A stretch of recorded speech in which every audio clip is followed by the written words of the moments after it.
guys, my name's Objective, and in today's video we're going to be talking about Rick Grimes and how he's changed over the course of the television series. Now, just to be clear, this is the changes over the television series. Now, they are similar to the comic book series, but some events are different, personality-wise. Some things are different, not really. Most things are pretty much the same, but a few little things are different. So this is over the course of the television series, so let's get into it. So at the beginning, Rick is a sheriff's deputy, and he is living in a world where he is tough, and he does not hesitate to do what needs to be done. I mean, in the first episode, he and Shane set up a trap for the fleeing car, and by the way, spoiler alerts all around throughout this video. Seems pretty obvious, but so we see Rick give instructions to the other officers present. He's a leader, and he is not gun shy. So fast forward, whenever he wakes up from the hospital, he has no idea what's going on. He's alone, and the hospital looks like a war zone. He interacts with Morgan. He learns the ropes about the world and how it's changed, and we know this because he goes back and kills a bicycle girl, and he also kills the little girl walker, so he knows that he can do what needs to be done. He just is sometimes a little hesitant. So for a law enforcement officer who is portrayed as a tough yet virtuous to commit these acts, even early on we know that Rick is changing. Now, the next event through his change is really separated into two events linked together, which is everyone is infected and will turn when killed, which he learned from the CDC Dr. Jenner, and so he knows everyone's infected. Even if you're killed by natural causes, you're going to die and turn infected and become a walker. So that really changed him. And then fast forward to the end of season 2, Rick shoots and kills Shane in self-defense, only for Shane to turn, and then Carl kills Shane as a walker. So this puts Rick Grimes into the grim reality, and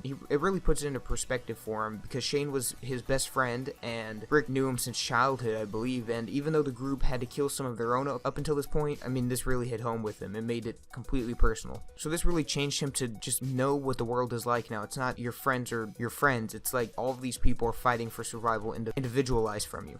So moving on to season 3, there are two primary motivations for him changing. First is the death of Lori whenever she's giving birth. The C-section actually kills her, and that type of event would really change anyone, zombie apocalypse or not. But if the previous death of Shane really put anything into doubt, the nail's finally hammered in. So next is really the collection of events of the governor, where he attacks the prison, he takes everyone hostage at different times, he's ruthless and relentless, and Rick's interaction with him is pretty interesting. The governor is ruthless because he lost so much and he wants to protect what he has now, you know, since he lost his daughter, he lost his wife. He wants to protect Woodbury and what he has now, and Rick actually appears to be sort of similar to the governor. I mean, he thought he lost his wife and Carl. Eventually he did lose his wife, and he just wants to protect the survivors that are in his home now, and really he changed to be able to do that without hesitation. He's able to kill the people in the bar that are trying to attack him, and he's pretty much willing to do anything to protect the people that are in his group. And really these changes rub off on everyone else, where, you know, you see Daryl start to change, you see Glenn start to change, Carol, all these people start to change when they see their leader is really becoming this brand new person who's kind of similar to the governor, where he does not want any of his people to die and he will protect them no matter what. So I mean, he starts to turn back after, you know, he starts seeing like Lori's shadow, or not shadow, but Lori's ghost and everything. He really starts to get weird, and then in season 4 he really becomes tough again. He kills those police officers in Atlanta, he beats up the governor, and he fights during the final attack. He does not run away until things really get down and dirty. He really starts teaching Carl to survive and shoot on his own, and right before Terminus he takes a bite out of the guy's neck whenever they're about to rape Carl, or that's what it looked like was about to happen.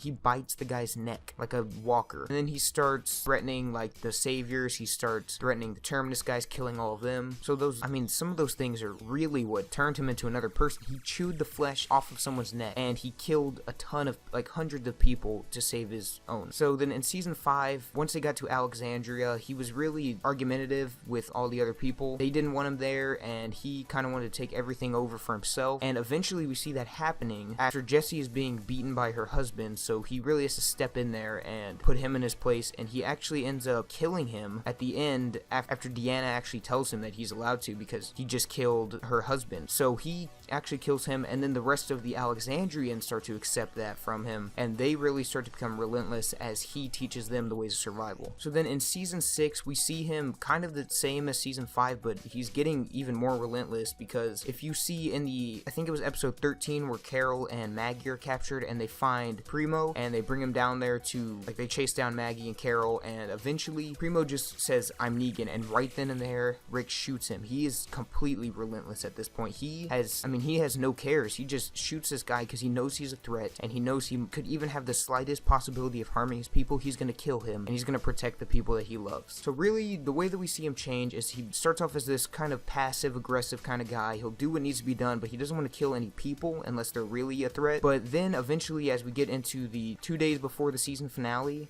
of season 6, he is relentless completely. He's gone overboard with all these well, not overboard, but he's gone to the brink of survival mode, and he will kill whoever tries to threaten his group. So if you enjoyed this video, please leave a comment down below if you agree with these topics I've decided to cover. Let me know if you want more Walking Dead or more Call of Duty. I'm starting to lean more towards The Walking Dead because, I don't know, it's fun to talk about. And if you enjoyed this video, please do leave a like. Don't forget to subscribe. See you. We're going to be talking about overpowered Panther. Now, I just wanted to have this discussion because I just got done trying to